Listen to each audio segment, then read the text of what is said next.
చేసే ముందుగా చిన్న ప్రార్థన చేసుకుందాం. ప్రేమగల మా పరలోక తండ్రి, నీ పరిశుద్ధ నామానికి స్తుతి స్తోత్రాలు చెల్లిస్తున్నాం. కన్న తండ్రి, నీ వాక్య ప్రతిష్ట మాకు అనుకరించి మమ్మల్ని అందరినీ ఆశ్రయించి మీ నామాన్ని గణపరచుకోమని యేసుక్రీస్తు నామాన్ని బట్టి అతి వినంగా వేడుకున్నాను నా ప్రియ పరలోక తండ్రి. ఆమేన్. దేవునికి స్తోత్రం. ఈరోజు వాక్యాన్ని ధ్యానం చేసే సమయంలో పరిశుద్ధ గ్రంథంలో నుంచి సమూయేలు రాసినటువంటి 2వ గ్రంథం 17వ అధ్యాయం 18-19 వచనాలు చదువుకుందాం. తాను వారిని కనుగొనిన సంగతి పనివాడు ఒకడు అబ్షాలోమునకు తెలిపెను. కానీ వారిద్దరూ వేగరంగా పోయి బహూరీములో ఒకని ఇల్లు చేరి అతని ఇంటి ముంగిట ఒక బావి ఉండగా దానిలో దిగి దాగి ఉండేది.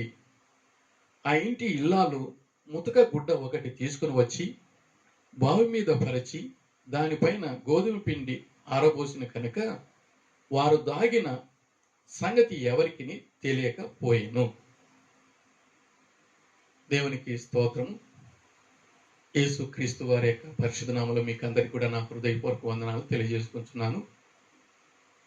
వాక్యంలో మనం గమనించినట్లయితే ఒక గ్రామం ఉన్నది. ఆ గ్రామము బహూరీము. ఆ గ్రామంలో ఒక ఇల్లాలు ఉన్నది. ఆమెను గురించి మనము ధ్యానం చేస్తాం.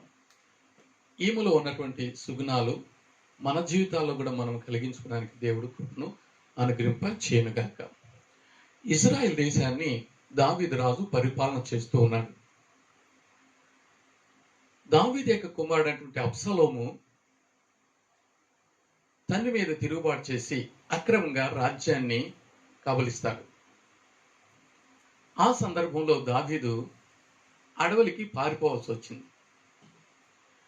అడవిలో దావీదు ఉన్నటువంటి సందర్భంలో దావీదును జయించి శాశ్వతంగా అబ్షాలోముకు రాజ్యాన్ని నిలబెట్టుటకు అబ్షాలోముతో ఉన్నటువంటి అహీతోపేలు అన్నటువంటి వ్యక్తి, నేను ఈ రాత్రికి యుద్ధానికి వెళ్ళి దావీదుతో యుద్ధం చేసి అతన్ని జయించి నీకు రాజ్యాన్ని స్థిరపరుస్తాను అని అహీతోపేలు సూచన ఇచ్చాడు, ఆలోచన చెప్పాడు. అయితే అదే సమయంలో దావీదు మనిషిగా అబ్షాలోము దగ్గర ఉన్నటువంటి ఒక వ్యక్తి అతనికి ఆలోచనకు బదులుగా హూషయి అబ్షాలోముతో చెప్తున్నాడు, నీవు గొప్ప సైన్యంతో వెళ్ళి దావీదు మీదకి యుద్ధానికి వెళ్ళినట్లయితే నీవు యుద్ధంలో జయం పొందుతావు అని హూషయి సలహా ఇస్తాడు. ఇప్పుడు ఈ అబ్షాలోము ఆలోచన చేశాడు. అహీతోపెలు యొక్క ఆలోచనను పక్కన పెట్టి హూషయి యొక్క ఆలోచన మంచిగా ఉన్నదని ఈ ఆలోచన ప్రకారంగా ప్రవర్తించేవాడుగా ఉంటున్నాడు, ముందుకు సాగేవాడుగా ఉంటున్నాడు. ఈ సందర్భంలో ఈ యొక్క అబ్షాలోము గొప్ప సైన్యముతో రాత్రివేళ దావీదు సైన్యాన్ని అటాక్ చేసి రాజ్యాన్ని శాశ్వతంగా తానే ఉంచుకునేటట్లుగా అతడు తలపోస్తాడు. దావీదు మనిషి హూషయి అబ్షాలోము దగ్గర ఉన్నటువంటి సందర్భంలో అతడు దావీదుకు ఒక ముఖ్యమైన సమాచారాన్ని తెలియజేయుటకు ఈ రాత్రే దావీదు వారు ఉన్నటువంటి స్థలములో అనగా ఏటి దగ్గర ఉన్నారు, ఆ స్థలమును వారు విడిచి వేరే స్థలానికి వెళ్ళాలా, ఈ రాత్రి వేళ అబ్షాలోము గొప్ప సైన్యంతో దండెత్తి వస్తాడు అన్నటువంటి ఒక సమాచారాన్ని హూషయి వ్యక్తుల ద్వారా పంపించేవాడుగా ఉంటున్నాడు. ఆ సమాచారాన్ని తీసుకొని వెళ్ళుటకు యోనాతాను, అహిమయస్సు అన్నటువంటి ఈ ఇద్దరు వ్యక్తులు బయలుదేరేవారుగా ఉంటున్నారు. ఆ వెళ్ళేటువంటి సందర్భంలో అబ్షాలోము దగ్గర ఉన్నటువంటి ఒక వ్యక్తి ఇదంతా కూడా గ్రహించి అతను అర్థం చేసుకొని అబ్షాలోముకు ఈ విషయాన్ని తెలియజేస్తాడు. ఆ సందర్భంలో అబ్షాలోము తన సేవకులను వెంటాడే దానికోసము పంపిస్తాడు. అయితే దావీదుకు సమాచారాన్ని తెలియజేసే దానికోసము యోనాతాను, అతనితో ఉన్నటువంటి అహిమయస్సు ఇద్దరు కూడా చాలా స్పీడ్గా ఈ గ్రామానికి వస్తారు. బహూరియము అన్నటువంటి ఈ గ్రామానికి. ఆ గ్రామానికి వచ్చినప్పుడు ఆ గ్రామంలో ఒక ఇంటికి చేరుకుంటారు. ఆ ఇంటి వారు దావీదును ప్రేమించేవారు. దావీదు రాజ్యం అంటే చాలా ఇష్టపడేవారు. దావీదు పరిపాలన వారికి చాలా ఇష్టం. దావీదును కోరుకున్నవారు. ఈ ఇద్దరు ఆ ఇంటికి వచ్చినప్పుడు ఆ ఇంటి వారు వారిని చేర్చుకున్నారు. చేర్చుకున్న తర్వాత శత్రువులు వెంటాడతారని వారు పసిగట్టి ఈ ఇద్దరు వ్యక్తులను దాచిపెట్టేటువంటి కార్యక్రమం వారు చేయగలుగుతున్నారు. అందులో ఆ ఇంటి ఇల్లాలు ప్రాముఖ్యమైనటువంటి పాత్ర వహించేటువంటిదిగా ఉంటున్నది. ఆ ఇంటి ఇల్లాలు ఎలాగ వీరిని దాచిపెట్టాలా అని ఆలోచన చేసినది. వారి యొక్క ఇంటి కాంపౌండ్ లో ఒక బావి ఉన్నది. ఆ బావి వారు దిగేదానికి, అక్కడ ఉండేదానికి స్టెప్స్ ఇవన్నీ కూడా ఉన్నాయి.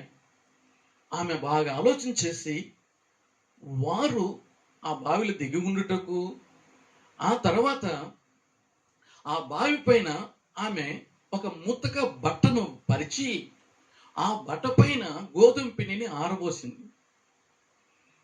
ఇప్పుడు వెంటాడేటువంటి శత్రువులు ఆ స్థలానికి వస్తే కనుగొనలేరని ఈ యొక్క ఇల్లాల యొక్క ఆలోచన. మంచి జ్ఞానముతో, ధైర్యముతో ఈ మంచి కార్యాన్ని ఆమె చేయగలుగుతున్నది. ఆ ఇల్లాలు ప్రార్థనాపరాలుగా ఉంటుంది. మంచి గొప్ప విశ్వాసం కలిగినటువంటిదిగా ఉంటుంది. మంచి జ్ఞానం కలిగినటువంటిదిగా ఉంటున్నది. కనుక ధైర్యముతో ఈ కార్యాన్ని చేసేటువంటిదిగా ఉంటున్నది. ఒకవేళ వెంటాడేటువంటి అబ్షాలోము యొక్క సేవకులు ఈయన్ని దాచిపెట్టినారని తెలిస్తే ఈ ఇల్లాలకు, యజమానికి, ఇంటి వారికి, ఇంకా అనేక మందికి ఉపద్రవం ఉన్నది, ప్రమాదం ఉన్నది, చాలా ప్రాబ్లం ఉన్నది. అయితే ధైర్యంగా ఈ ఇల్లాలు ఆ పనిని చేయుటకు పూనుకొని ఆ పనిని చేసేటువంటిదిగా ఉంటున్నది. ఎందుకు అంటే దావీదు రాజ్యము తిరిగి రావాలా, దావీదు మమ్మల్ని పరిపాలన చేయాలా, దావీదు మంచి రాజు, ఆయన రాజ్యము ఎప్పటికీ ఉండాలా అని దావీదును ప్రేమించి దావీదు రాజ్య పరిపాలన కోరుకున్నటువంటిది ఇల్లాలుగాను ఆ ఇంటి వారుగాను ఉన్నారు. కనుక ఈ కార్యము చేయట్లో వారు బహు ధైర్యం కలిగి ఈ పనిని పూనుకునే వారుగా ఉంటున్నారు. అదే రీతిగా ఆ ఇంటి ఇల్లాలు వారిని బావిలో దింపి పైన ముతక బట్టను పరిచి గోధుమ పిండిని ఆరబోసింది. వెంటాడుతూ వచ్చినటువంటి అబ్షాలోము యొక్క సేవకులు ఈ ఇంటి దగ్గరికి వచ్చి ఏమని అడుగుతున్నారు. ఇటు దావీదు యొక్క పనివారి ఈ దారి నుంచి వెళ్ళారా అని అన్నప్పుడు ఆమె జ్ఞానంగా, ఎంత మంచి నైపుణ్యంగా, యుక్తిగా వారితో జవాబు ఇస్తున్నది. వారు ఏరు దాటి వెళ్ళారు అని, వారు వెళ్ళిపోయారు అని చెప్పగలిగింది విశ్వాసంతో. వారు ఆ మాటను విని ముందుకు వెళ్ళి వారు చూడగలిగారు, కానీ ఎక్కడ ఎవరు కనపడలేదు. తిరిగి అదే ధరణ వాళ్ళు వాళ్ళ ప్రాంతానికి వెళ్ళిపోతున్నారు. ఇదంతా కూడా అబ్జర్వ్ చేస్తున్నటువంటి ఆ ఇంటి ఇల్లాలు ఇప్పుడు దాక్కున్నటువంటి ఆ ఇద్దరిని బయటికి రమ్మని చెప్పి, ఇప్పుడు మీరు ధైర్యంగా ఏ భయం లేకుండా మీరు వెళ్ళి ఈ సమాచారాన్ని దావీదుకు చేరవేయండి అని ఆమె ఎంతగానో మంచి కార్యము చేసి వారిని సాగనంపింది. వారు వెళ్ళి దావీదుకు సమాచారాన్ని చేరవేస్తున్నారు. కనుక దావీదు జాగ్రత్త పడుతున్నారు. ఆ రాత్రి ఆ స్థలంలో నుంచి వారు వేరే స్థలానికి వెళుతున్నారు. ఇక రాత్రి వేళ అబ్షాలోము గొప్ప సైన్యంతో వస్తున్నాడు. ఎదుర్కొనుటకు ప్లాన్ అంతటిని కూడా చక్కగా వేసి ఎవరెవరు ఎట్లా ఉండాలా, ఏ విధంగా యుద్ధం చేయాలా అని సైన్యాన్ని కూడా విభాగించి ఎవరెవరు ఏ విధంగా ఫైట్ చేయాలన్నటువంటిది మంచిగా ఆలోచనతో క్రమముగా మరి యుద్ధము జరుగుతూ ఆ యుద్ధంలో జయం పొందుటకు దావీదుకు దేవుడు జ్ఞానం అనుగ్రహింపచేశాడు. ఆ రాత్రి వేళగన ఆ ఇల్లాలుగన సహాయం చేయకపోయి ఉన్నట్లయితే ఆ సమాచారాన్ని వారు చేరవేసేవారుగా ఉండలేరు. అలాగ చేరవేసే వారికి వీలు కానప్పుడు ఇక్కడనే ప్రమాదం ఉండి దావీదుకు తెలియక చాలా ఇబ్బందులు జరిగేటువంటిగా ఉండేటువంటివి. అయితే ఆ యొక్క గ్రామస్తురాలైనటువంటి ఆ ఇల్లాలు మంచి జ్ఞానం కలిగి, ధైర్యం కలిగి, విశ్వాసంతో ప్రార్థనాపరులుగా ఉండి ఈ కార్యము నిరాటంకంగా జరుగుటకు ఆమె ఎంతగానో సహకరించింది. తర్వాత దావీదు విజయాన్ని పొందుకోగలుగుతాడు. దావీదు తిరిగి రాజ్యాన్ని పొందుకోగలుగుతాడు. దావీదు రాజు అయిన తర్వాత ఇప్పుడు అతని యొక్క రాజ్యము మంచిగా పరిపాలన జరగడానికి వీలు కలుగుతున్నది. ఒకవేళ అబ్షాలోమే పరిపాలన చేసినట్లయితే ఆ రాజ్యము పతనమైపోయేది, ఆ రాజ్యము అంతమయ్యేటువంటిది. అయితే దేవుని యొక్క చిత్తాన్ని బట్టి, దేవుని యొక్క కృపను బట్టి దావీదు తిరిగి ఆ రాజ్యాన్ని స్వతంత్రించుకోగలిగారు. ఇప్పుడు ప్రజలందరూ కూడా సంతోషిస్తున్నారు. దావీదు మంచి రాజు, మంచి పరిపాలకుడు, నీతి, న్యాయము, శాంతి, సమాధానము, ఆనందం ఇవన్నీ కూడా ప్రజలకు కలిగించేవాడుగా ఉంటున్నాడు. ఇప్పుడు ఆ యొక్క గ్రామస్తురాలైనటువంటి ఆ యొక్క బహూరీము అన్నటువంటి ఆ గ్రామస్తురాలు ఇప్పుడు ఆమె ఇంటి వారితో ఎంతగానో సంతోషించేటువంటిదిగా ఉంటున్నారు. ఆమె కాదు, ఆ ఊరే కాదు, ఆ దేశమంతా కూడా సంతోషించేటువంటిదిగా ఉంటున్నారు. దేవునికి మహిమ కలుగును గాక.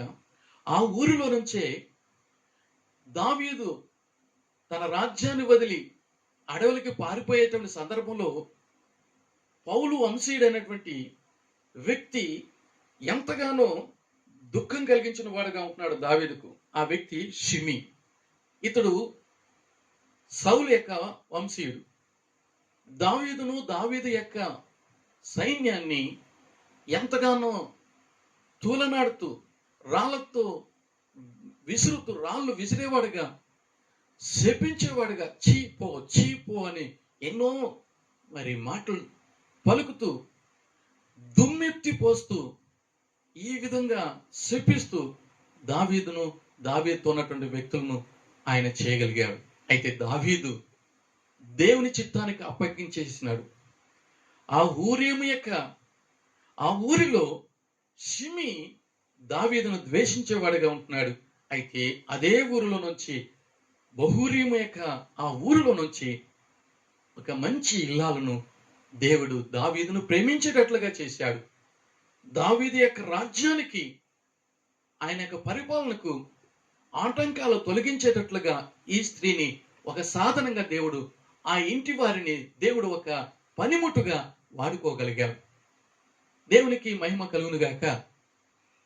భూమి మీద జీవించేటువంటి మనము దేవుని రాజ్యం కావాలని కోరుకోవాలి.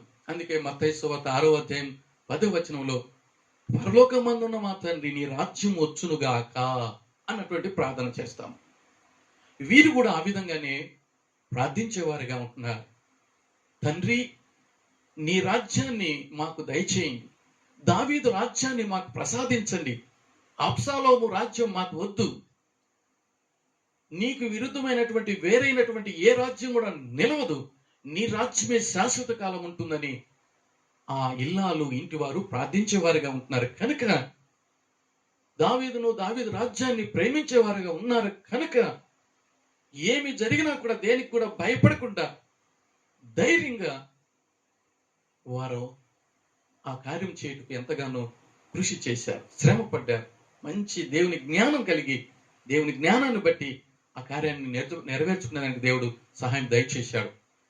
కనుక మనం ఆయన రాజ్యాన్ని కోరుకోవాలా, దేవుని కోరుకోవాలా. ఆయన నీతిని రాజ్యాన్ని మొదట వెతికితే మనకు కావాల్సినవన్నీ కూడా దేవుడు ప్రసాదించేవాడుగా ఉంటున్నాడు. దావీదు తిరిగి రాజ్యాన్ని పొందిన తర్వాత ఇతనికి ఆ రాజ్యం వచ్చుటలో సహకరించిన వారిని, పోరాడిన వారిని, సహాయం చేసిన వారిని మర్చిపోకుండా ఉండేవాడుగా ఉంటున్నాడు. తనకు చేసిన ఉపకారాలను ఇప్పుడు కూడా మర్చిపోయేవాడు కాదు. ఈ ఇల్లాలను, ఈ ఇంటి వారిని మర్చిపోయి ఉండేవాడు కాదు. తాను రాజై సింహాసనం మీద కూర్చొని పరిపాలన చేసేటప్పుడు ఈ ఇల్లాలకి, ఈ ఇంటి వారికి, ఈ ఊరి వారికి అందరికి కూడా ఎంతో మేలు చేసి ఉంటాడు. తప్పనిసరిగా మర్చిపోయేటువంటి వాడు కాదు దావీదు. తనకు సహకరించిన వారిని, తనకు మేలు చేసిన వారిని, తనకు కావలసినటువంటి సహాయాన్ని అనుగ్రహించిన వారిని, పొందుకున్న వారిని, మరి ఆ విధంగా సహాయం చేసిన వారిని దావీదు మర్చేవాడు కాదు. దేవుడు కూడా ఆయన నామములు, ఆయన కొరకు మనం చేసే ఏ కార్యమైనా కూడా మరచుటకు ఆయన అబద్ధికుడు కాదు. ఆయన జ్ఞాపకము చేసుకునేవాడుగా ఉంటున్నాడు. అందుకే గ్లాసుడు మంచినీళ్ళు కూడా ఆయన నామములో మనం ఇచ్చినట్లయితే దానికి తగినటువంటి ప్రతిఫలం దేవుడు ఇచ్చేవాడుగా ఉంటున్నాడు. ఈ యొక్క గ్రామస్తురాలైనటువంటి ఆ ఇంటి ఇల్లాలు, ఆ ఇంటి వారు, ఆ ఊరి వారు, వారందరూ కూడా ఇప్పుడు దావీదు రాజ్యమును పొందుకున్న వారిగా, ఆయన పరిపాలన పొందిన వారిగా, ఎంతో సుఖ సంతోషాలు కలిగిన వారిగా ఉండేదానికి దేవుడు సహాయం చేశాడు. దేవుని రాజ్యము అంటే నీతి ఉంటుంది, సమాధానం ఉంటుంది, పరిశుద్ధ ఆత్మేందలి ఆనందం ఉంటుంది. దావీదు రాజ్యం కూడా అలాగని నీతిగా, న్యాయంగా, సమాధానకరంగా, ఆశీర్వాదకరంగా, ఆనందదాయకంగా ఉండేటువంటిదిగా ఉంటున్నది. ఈ ఇంటి వారు ఆ ధన్యతను పొందుకోగలిగారు, ఆ పరిపాలన అనుభవించగలిగారు, ఆ మేలును వారు పొందుకోగలిగారు. అలాగని దేవుని రాజ్యాన్ని మనం కోరుకోవాలా. మన హృదయ సామ్రాజ్యాన్ని దేవుడు పరిపాలన చేయాల. ఆ ఇంటి వారు ఎలాగా వచ్చినటువంటి దావీదు వారిని, ఆ పని వారిని, ఆ సేవకులను చేర్చుకునే రీతిగా మనం క్రీస్తును చేర్చుకునే వారిగా ఉండాలా. ఆ పరమ తండ్రిని చేర్చుకునే వారిగా ఉండాలా. ఆయన యొక్క వాక్యాన్ని మనము చేర్చుకునే వారిగా ఉండాలా. ఆయన యొక్క పరిశుద్ధాత్మకు మన హృదయం, మన ఇల్లు నివాసంగా ఉండాలా. అలాగ ఉన్నప్పుడు మనం ఎంతో ధన్యులమని దేవుడు తెలియజేస్తున్నాడు. ఆ విధంగా ఆయన కొరకు, ఆయన రాజ్య వ్యాప్తి కొరకు మనం శ్రమ పడినట్లయితే, పాటుపడినట్లయితే, సహకరించినట్లయితే, రాజ్య వ్యాప్తి కొరకు మనం పాటుపడినట్లయితే మనకు ధన్యత దేవుడు దయచేస్తాడు. ఎంతో మేలును అనుగ్రహించేవాడుగా ఉంటున్నాడు. అలాంటి కృప మనందరికి కూడా దేవుడు దయచేయునుగాక. ఈ ఇంటి వారు ఇప్పుడు నీతి, సమాధానము, పరిశుద్ధాత్మేందల ఆనందాన్ని అనుభవించేటువంటి ధన్యతను దేవుడు ఆ కుటుంబానికి అనుగ్రహింపచేశాడు. దావీదు రాజ్యము శాశ్వతమైనది. దేవుడు దావీదుకి ఇచ్చిన వాగ్దానం ప్రకారంగా ఆ సింహాసనం మీద తప్పనిసరిగా ఒకరు ఉంటారని కూడా దేవుడు వాగ్దానం చేశాడు. ఆ రీతిగానే దేవుడు మరి ఈ దావీదు సింహాసనం మీద సదాకాలం ఉండేటట్లుగా దేవుడు కృప దయచేసేవాడుగా ఉంటున్నాడు. యెషయా గ్రంథం 9వ అధ్యాయం 7 ప్రకారంగా దావీదు ఆ యొక్క రాజ్య సింహాసనము సదాకాలం నిలుస్తుందని, కనుక ఆయన రాజ్యం సదాకాలం ఉంటుంది. దానియేలుకు కూడా దేవుడు దర్శనం మందు మరి ఎంతగానో కృప అనుగ్రహించి అన్ని లోకరాజ్యాలన్నీ పతనమైపోతాయి, యేసు రాజ్యము శాశ్వతంగా ఉంటుందని దర్శనం ద్వారా దేవుడు తెలుసుకుని, అది నెబుకద్నెజరుకు వచ్చిన దర్శన భావాన్ని దానియేలు ద్వారా దేవుడు తెలియజేశాడు. దేవునికి మహిమ కలుగునుగాక. ప్రియమైన వాళ్ళరా, ఈ హృదయ సామ్రాజ్యాన్ని దేవుడు పరిపాలన చేయాలి. ఈ హృదయ సింహాసనం మీద సైతానుడు కూర్చోకూడదు. ఆ సైతానుడు ఆశ్రయుడైనట్లయితే మన హృదయపు సామ్రాజ్యాన్ని, మన హృదయపు జీవితాన్ని వాడు పతనం చేస్తాడు, నరక పాత్రులుగా చేస్తాడు. అందుకోసమే యేసు రాజ్యం మన హృదయంలో ఉండాలి. ఆయన హృదయం అనే తలుపు దగ్గర నిల్చొని తట్టుతుండగా హృదయపు తలుపు తెరిచి ఇంట్లోకి ఆహ్వానించినట్లయితే, ఆ ఇంటి వారు ఎలాగా ఆహ్వానించారో అలాగా మనం కూడా ఆహ్వానించినట్లయితే యేసు ప్రభు మన హృదయంలో ఉంటాడు. మన హృదయంలో ఆయన వాక్యంగా ఉంటాడు, యేసుక్రీస్తుగా ఉంటాడు, ఆత్మగా ఉంటాడు, మనల్ని పరిపాలన చేస్తాడు. మన హృదయము, మన ఇల్లు, మన సంఘము, మన దేశము సమస్తం కూడా నీతి, సమాధానము, ఆత్మయందల ఆనందాన్ని దేవుడు అనుగ్రహించేవాడు ఉంటాడు. అలా కాకుండా ఈ హృదయాన్ని సైతానుడు ఆక్యుపై చేసి వాడు పరిపాలన చేస్తే అది నరక తులంగా ఉంటుంది. అది ఎంతో భయంకరంగా ఉంటుంది. ఆ స్థితి నుంచి తప్పించడానికి పరిశుద్ధాత్మ దేవుడు మనకు కృపను అనుగ్రహింప చేయునుగాక. ఒకసారి ఒక రాజు ఒక రాజ్యాన్ని చక్కగా పరిపాలన చేస్తూ ఉన్నాడు. పరిపాలన చేసే సమయంలో ప్రజలందరూ కూడా సుఖ సంతోషాలతో ఉన్నారు. నీతి న్యాయాలు కలిగిన వారిగా ఉంటున్నారు. ఎందుకంటే ఆ రాజు మంచి రాజు, చక్కటి పరిపాలన అందించేవాడుగా ఉంటున్నాడు. అయితే శత్రురాజు సడన్ గా ఈ రాజ్యం మీద దండెత్తి ఆ రాజ్యాన్ని కబలించేవాడుగా ఉంటున్నాడు. ఆ సందర్భంలో తనతో ఉన్నటువంటి తన వారు అతన్ని ఎలాగునో ఆ స్థలం నుంచి తప్పించి అడవులకు వెళ్ళేటట్లుగా చేశారు. అడవులకు వెళ్ళినా కానీ శత్రువులు ఏం చేశారంటే వెన్నంటారు. ఈ రాజు మంచి రాజు, ప్రార్థనాపరుడు, దేవుని నమ్మినవాడు. అతనికి ఒక గుహ దొరికింది. ఆ గుహలోకి వెళ్ళారు. అయితే శత్రువులు వెంటాడుతూ ఆ గుహను సమీపించారు. శబ్దము తెలుస్తూ ఉన్నది. ఆ రాజు దేవునికి ప్రార్థన చేసి, తండ్రి, నీవే దిక్కు, నీవే కాపాడు, నువ్వు రాజులకు రాజు, ప్రభులకు ప్రభు, నీవు ఈ సమయంలో నన్ను కాపాడితే నీకెంతో మహిమ, నీ ప్రజలు నష్టపోరు కనుక సహాయం చేయని ప్రార్థన చేసినప్పుడు ఆశ్చర్యరీతిగా ఆ గుహ ముందు భాగంలో ఒక సాలెపురుగు సడన్ గా కొంచెం సమయంలోనే ఒక గూడు అలేసింది. వెతుకుంటూ వచ్చినటువంటి శత్రు సైనికులు అక్కడికి వచ్చి ఆ గుహ వైపు చూశారు. అయితే ముందు భాగంలో ఆ సాలెపురుగు గూడు కట్టిన కారణాన్ని బట్టి ఇది ఇంత ఫ్రెష్గా, ఇంత బాగుంది కాబట్టి, ఇంత ఫ్రెష్గా ఉంది, దీని లోపల మనిషి వెళ్ళేదానికి వీలు లేదు, ఇంక ఇక్కడ ఎవరు ఉండరు అనేసి అక్కడి నుంచి దాటి వెళ్ళిపోయారు. అప్పుడు ఆ రాజు దేవునికి ఎంతగానో కృతజ్ఞత చెల్లించాడు. అటు తర్వాత అతడు ధైర్యాన్ని కూడగట్టుకొని, విశ్వాసం కలిగి, ప్రార్థన కలిగి, తన సైన్యాన్ని అలాగనే కూర్చుకొని దేవుని నామంలో దండెత్తి శత్రువుల పైన విజయం పొంది తిరిగి తన రాజ్యాన్ని పొందుకోగలిగాడు. తిరిగి ఆయన సింహాసనం మీద కూర్చొని తన రాజ్యాన్ని ఇంకా మంచిగా పరిపాలన చేసేదానికి దేవుడు కృప దయచేశాడు. ఆ సింహాసనం మీద అతడు పరిపాలన చేస్తున్నప్పుడు ప్రజలందరూ కూడా నీతి న్యాయాలు కలిగి, శాంతి సమాధానం కలిగి, సంతోషాన్ని వారు అనుభవించారు. రాజును ఎంతగానో కొనియాడారు.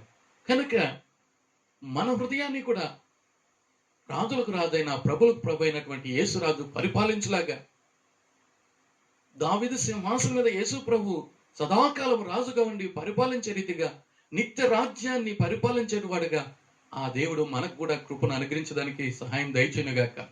ఈ హృదయాన్ని యేసు ప్రభుకు మనం ఇచ్చినట్లయితే, ఆయన హృదయం అనే సింహాసనం మీద కూర్చొని పరిపాలన చేస్తే ఈ భూమి మీద ఆయన నీతిని, ఆయన శాంతిని, సమాధానాన్ని, ఆయన యందలి ఆనందాన్ని అనుభవిస్తాము. ఈ లోకం వదిలిన తర్వాత ఆయన నిత్య రాజ్యమైనటువంటి పరలోక రాజ్యంలో ఆయన రారాజుగా ఉండి, ప్రభులుగా ఉండి మనల్ని పరిపాలించేవాడుగా ఉంటున్నాడు. అందుకే ఆశీర్వదింపబడిన వాళ్ళారా రండి, భూమి పుట్టినది మొదలుకొని మీ కొరకు సిద్ధపాటు చేసిన ఈ రాజ్యాన్ని మీరు స్వతంత్రించుకున్నాడు అని దేవుని వాక్యము పరిశుద్ధ గ్రంథంలో మత్తయి సువార్త 25:34 వచనంలో ఉన్నది. ఈ భూమి మీద మనం మన హృదయాన్ని ఆయనకు సింహాసనం ఇచ్చినట్లయితే, ఆయన పరిపాలన చేసినట్లయితే, ఈ లోకం వదిలిన తర్వాత మనము ఆయన యొక్క రాజ్యాన్ని స్వతంత్రించుకోగలుగుతాం.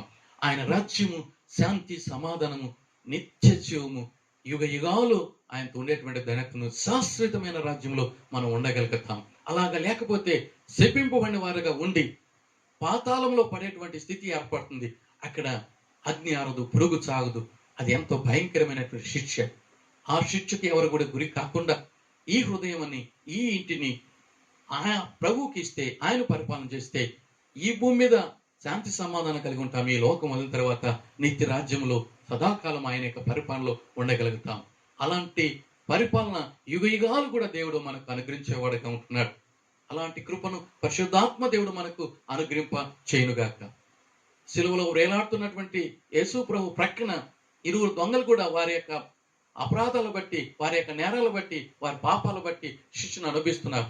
అయితే యేసు క్రీస్తు నీతిమంతుడని, ఆయన రక్షకుడని ఒక వ్యక్తి, ఒక దొంగ మారిపోతున్నాడు, ప్రార్థన కోరుతున్నాడు, క్షమించమని అడుగుతున్నాడు. ఆయన నీతిమంతుడని ఎరుగుతున్నాడు, ప్రభువును ప్రార్థించాడు. ప్రభువా, నీ రాజ్యంలోకి వచ్చినప్పుడు నన్ను జ్ఞాపకం తెచ్చుకోమంటున్నాడు. రాజ్యాన్ని వెతికేవాడుగా ఉంటున్నాడు, రాజ్యాన్ని కోరుకునేవాడుగా ఉంటున్నాడు, కోరికను దేవుడు తీర్చేవాడుగా ఉంటున్నాడు.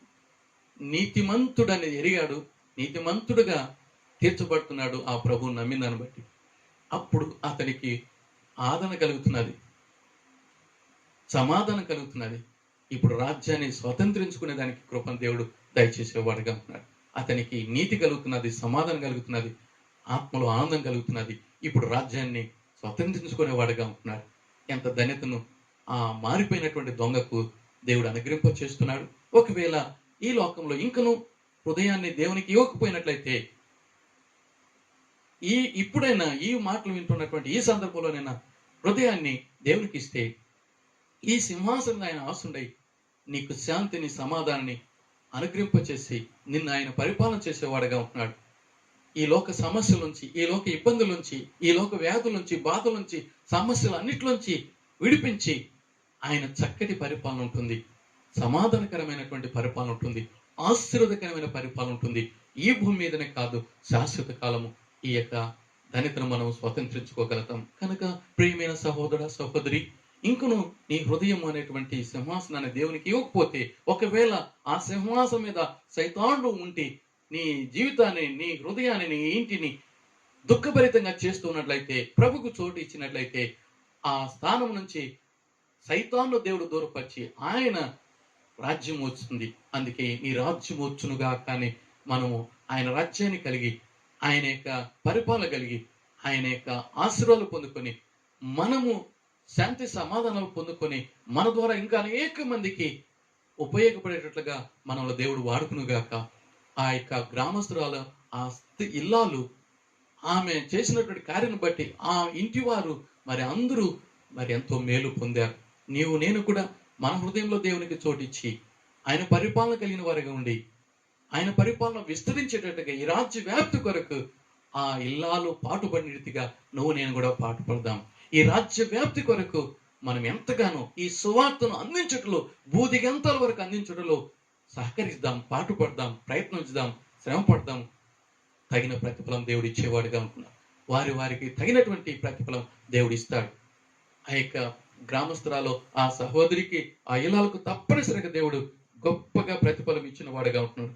బహురీం ఆమె ఇంటి వారు ఆ ఇంట్లో ఎంతగానో మంచి పరిపాలన కలిగి, వారు సుఖ సంతోషాలు కలిగి, సమాధానం కలిగి, దేవుని ఎంతో మహింపరిచేటువంటి ధన్యతను దేవుడు దయచేసి ఉంటాడు. మనకు కూడా అలాంటి కృపను అనుగ్రహించలాగిన దేవుని వైపు చూసి ప్రార్థన చేసుకుందాం. దేవుడు ఇచ్చిన చిన్న మాటను దేవుడు ఆశ్రయించిన గాక. ప్రేమగల మా పరలోక తండ్రి, నీ పరిశుద్ధ నామానికి స్తుతి స్తోత్రాలు చెల్లిస్తున్నాం. మీరిచ్చిన మాటలు బట్టి నీకు వందనాలు. దావీదు రాజ్యాన్ని తిరిగి పొందుటలో ఒక ఇల్లాలు ఎంతగానో సహకరించింది, ఎంతగానో జ్ఞానంతో, ధైర్యంతో కార్యము కొనసాగించింది. ఆమెకు ఎంతో మేలు కలిగింది. ఆమెను బట్టి గ్రామము అనేక మంది మేలు పొందేటట్లుగా దావీదు రాజ్యము, ఆ ఇజ్రాయెల్ యొక్క రాజ్యము దావీదు పరిపాలన కిందకి వచ్చేదానికి ఆమె ఎంతగానో తోడ్పాటు పడింది. కనుక నీకు వందనాలు తండ్రి. మా అందరి హృదయాలను మీరు పరిపాలన చేసి, మా హృదయ సామ్రాజ్యాలను మీరు పరిపాలన చేసి, మీ మేలు మేము పొందుకొని మిమ్మల్ని మహింపరచుటకు సహాయం చేయమని ప్రార్థన చేస్తున్నాం. ఇంకను దేశంలో, ప్రపంచంలో నిన్ను నమ్మకం ఉండేటువంటి ప్రజలు నిన్ను నమ్మేటట్లుగా నీ కృపను అనుగ్రహించమని వేడుకున్నాం. అందరిని నువ్వు పరిపాలన చేస్తే ఎంతో ధన్యత తండ్రి. ఆ పరిపాలన సంతోషకరంగా, సమాధానకరంగా, ఆశీర్వదాయకంగా, మీకు మహిమదాయకంగా ఉండగలుగుతుంది. నీతి ఉంటుంది, సమాధానం ఉంటుంది, పరిశుద్ధాత్మ యందలి ఆనందం ఉంటుంది. అలాంటి ధన్యత మానవులందరూ పొందుకోవడానికి సహాయం చేయమని ప్రార్థన చేస్తున్నాం. ప్రస్తుతము దేశంలోనూ ప్రపంచంలో ఉన్నటువంటి కరోనా వ్యాధి అయితేమి, ఆ వ్యాధి నుంచి మానవాలను రక్షించమని వేడుకున్నాం. నీకు వందనాలు చెల్లిస్తున్నాం తండ్రి. ఇంకా తాడువే కానీ, ఇంకా ఏ వైరస్ కానీ లేకుండా, డెల్టా ప్లస్ కానీ ఏది కూడా లేకుండా, పాప వ్యాధి లేకుండా మానవాలను రక్షించి మీ పరిపాలన దయచేయని వేడుకున్నాం తండ్రి. మీ పరిపాలనలో నీతి, శాంతి, సమాధానము, ఆత్మయందల ఆనందం ఉంటుంది. అలాంటి ధన్యత ప్రతి మానవాళికి అందించమని నీకు వందనాలు చెల్లిస్తున్నాం. దాన్ని పొందుకున్నటువంటి వారు ఇతరులకు అందించే దానికోసం నీ కృప ప్రసాదించమని పెట్టుకున్నాను. ఏ ఏ బిడ్డకి ఏమేమి అవసరమయ్యో నిన్ను ఆశ్రయించి నీ ద్వారా మేలు పొందేదానికి కృపను అనుగ్రహించమని పెట్టుకున్నాను. మీకు మహిమ ఘనత ప్రభావాలు ఆరోపింపజేస్తుండగా ఈ కొద్దిపాటి స్తుతి స్తోత్రాలను నీ సన్నిధికి చేర్చుకున్నారని, మా మనవుని ఆలకించి మాకు ప్రతిఫలం దయచేశారని నమ్మి స్తుతిస్తూ యేసుక్రీస్తు నామాన్ని బట్టి వేడుకున్నాను నా ప్రియ పరలోక తండ్రి. ఆమేన్. ప్రభువైనటువంటి యేసుక్రీస్తు కృప, తనైన దేవుని ప్రేమ, పరిశుద్ధాత్మ యందలి ఆనందం ఆయన బిడ్డలైనటువంటి మనందరికీ ఇప్పుడు ఎల్లప్పుడు సదాకాలము తోడై ఉండును గాక. ఆమేన్. Hallelujah.